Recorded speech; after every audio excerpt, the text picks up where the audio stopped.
monsieur. Bonjour vos assistances, chers collègues. Je suis Kevin Boukela. Je vais vous présenter le thème concept de résolution pour les satellites de télévision. Donc, sur ce, je vous présente mon plan. Donc,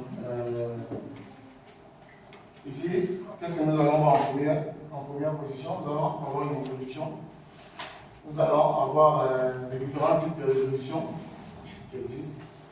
Nous allons essayer de faire la comparaison des images et leur résolution. Après, nous aurons une conclusion. Donc, sur ce, nous allons commencer. Et comme le temps nous est imparti, nous allons aller à l'essentiel. Donc, introduction. Qu'est-ce que la résolution? La résolution ici, c'est la capacité à un objet d'observation de distinguer la plus petite distance qui existe entre deux points linéaires sur une image. Ça, c'est la définition globale. Mais moi, je pense que la résolution, c'est le fait de pouvoir zoomer sur une image et de ne pas perdre les données, c'est-à-dire que l'image soit moins floue que lorsqu'elle n'était pas zoomée. Ici, ce qui nous amène à étudier les différents types de résolution, c'est le fait que les capteurs ne sont pas, les satellites ne sont pas parfaits. Donc, les satellites ne sont pas parfaits, ce qui fait en sorte qu'il n'existe aucun satellite qui va avoir les différents types de résolution parfaites. Voilà pourquoi on parle du phénomène de constellation, c'est-à-dire les différents satellites qui existent pour pouvoir pallier à ces limites.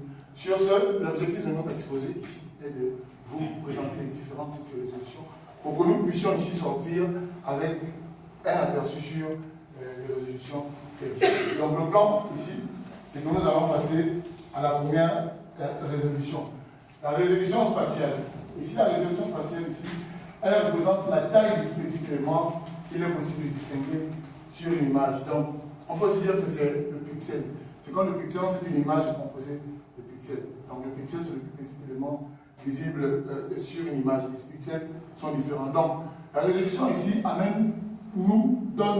résolution spatiale nous montre que plus le pixel est petit, la taille du pixel est petite, plus nous avons une meilleure résolution.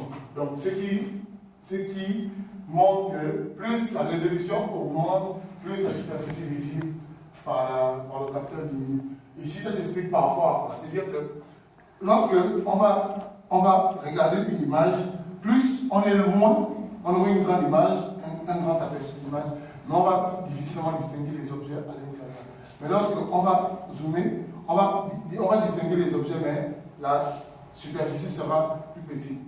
Donc, c'est la résolution spatiale. Et nous avons ici la résolution spectrale. Donc, la résolution spectrale, ici, on parle de spectre. La résolution spectrale, ici, c'est la capacité d'un capteur de pouvoir séparer le spectre selon le temps. Ça veut dire que lorsqu'on a des signatures spectrales de différents objets, on peut constater qu'il y a des signatures qui peuvent se ressembler. Par exemple, le cas des roches. Ce qui fait en sorte que si vous avez un capteur qui peut distinguer les différentes bandes de fréquence jusqu'à la plus petite bande, nous allons pouvoir distinguer les différentes roches qui ont à peu près les mêmes signatures spectrales. Ce qui n'est pas le cas de l'eau et des végétations, par exemple. Parce que l'eau et les végétations pourront aller dans le visible ou dans le prochain infrarouge. Facilement, on va distinguer leur signature spectrale. Or, les capteurs qui ont une signature spectrale plus fine vont permettre d'aller jusqu'à avoir les petites longueurs, les plus petits canaux, les plus petites bandes, pour pouvoir distinguer les roches qui se ressemblent. Donc, et ici, comme élément qu'on peut retenir de manière globale, c'est que plus la résolution spectrale est fine, plus la détection et la différenciation des objets sont possibles. Donc, nous avons la résolution radiométrique. La résolution radiométrique ici, c'est, on va dire, c'est le niveau d'intensité que l'on peut obtenir avec une image.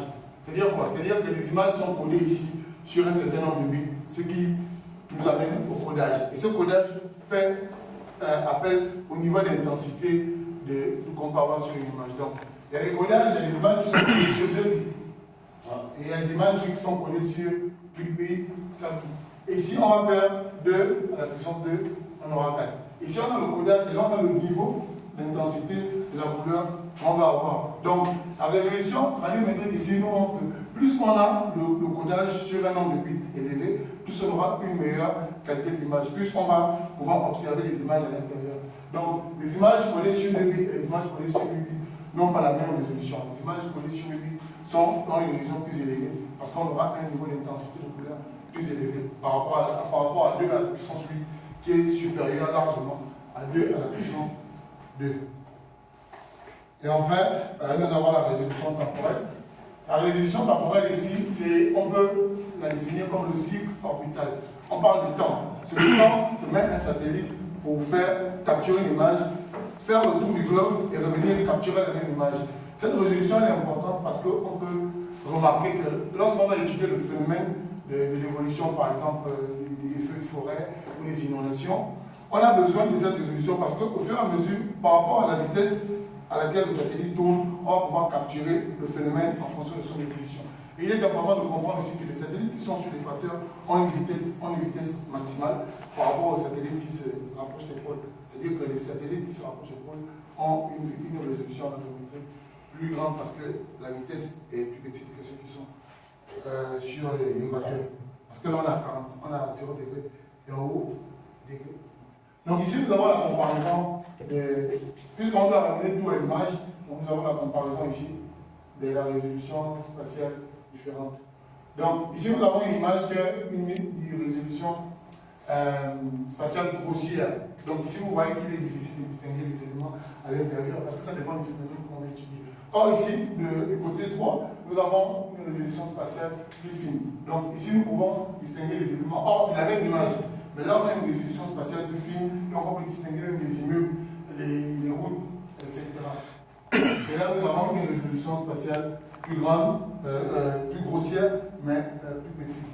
Et la résolution spatiale aussi, il est important de comprendre que de nos jours, il y a un satellite qui a été développé par les Américains qui a une résolution spatiale de 0,30 mètres, ce qui fait 30 cm. C'est-à-dire qu'un carré de 30 cm que l'on peut voir.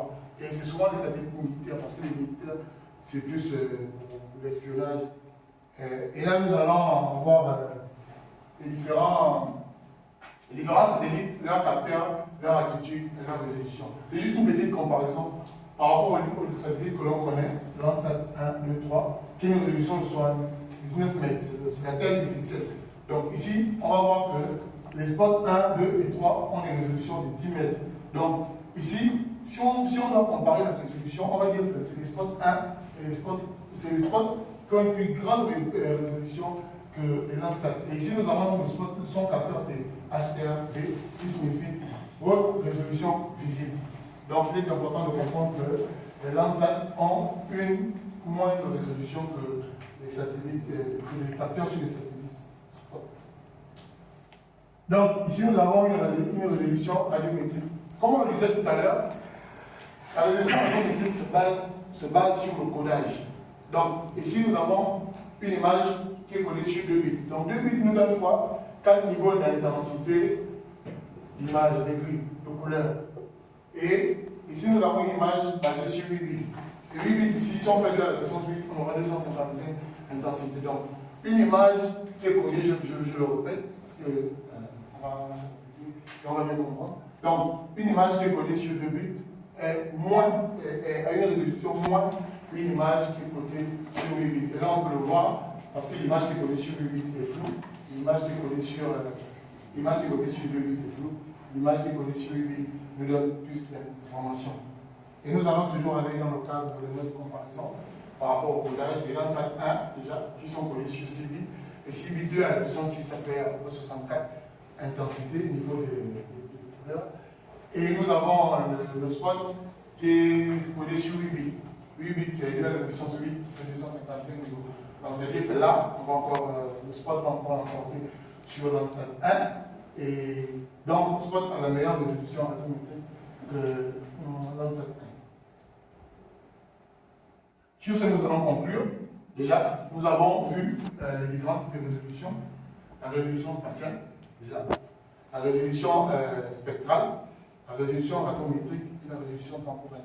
Nous avons dit que ces différents types de résolution existent parce qu'il n'y a pas de satellite complet. Donc, il existe une constellation qui nous permet de pallier à ces limites. Et sur ce, il est important, comme ouverture, de nous poser la question de savoir que est-ce que, avec l'évolution de la technologie, on va avoir des satellites qui auront toutes ces résolutions à grande, on va dire, à grande vision, si je puis vous permettre. Sur ce, nous sommes arrivés au terme de notre exposé et je suis disponible pour des remarques, des questions et des suggestions.